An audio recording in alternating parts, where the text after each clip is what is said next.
Hi viewers, మనకి income ట్యాక్స్లో ఒక కొత్త అప్డేట్ అయితే వచ్చింది. అది మనకి టీడీఎస్ రిలేటెడ్ అప్డేట్ అనమాట. టీడీఎస్ యొక్క ఫుల్ ఫామ్ వచ్చేసి ట్యాక్స్ డిడక్టెడ్ ఎట్ సోర్స్.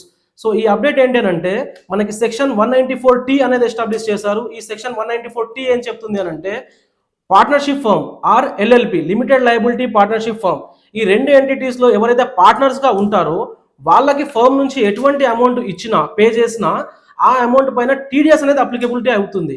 ఆ టీడీఎస్ ఎప్పుడు అప్లికేబుల్ అవుతుంది అని అంటే ఆ ఫర్మ్ నుంచి పార్ట్నర్కి ఇచ్చే అమౌంట్ ఒకవేళ 20,000 దాటింది అనుకోండి, అప్పుడు 10% అయితే ట్యాక్స్ అనేది డిడక్ట్ చేసి పార్ట్నర్కి పే చేయాలి.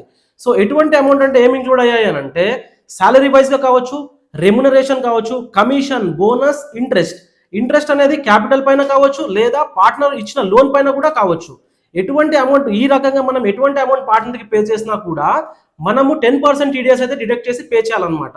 ఈ యొక్క అప్లికబిలిటీ మనకి 1 ఏప్రిల్ 2025 అనమాట. ఈ ప్రొవిజన్ అనేది మనకి ఫినాన్షియల్ ఇయర్ 25-26లో అప్లికబుల్ అవుతుంది. అండ్ ఈ యొక్క టీడీఎస్ ప్రొవిజన్ని మనం ఫాలో అవ్వకపోతే మనకి ఇంట్రెస్ట్ పెనాల్టీతో పాటుగా కొన్ని లీగల్ కాన్సిక్వెన్సెస్ కూడా ఉంటాయి. కాబట్టి ఎవరు ఈ సెక్షన్ని మిస్ చేయకండి. ఖచ్చితంగా మనం టీడీఎస్ ప్రొవిజన్ని కానీ ఇన్కమ్ ట్యాక్స్ సంబంధించిన అన్ని ప్రొవిజన్స్ కానీ ఫాలో అవ్వాలి.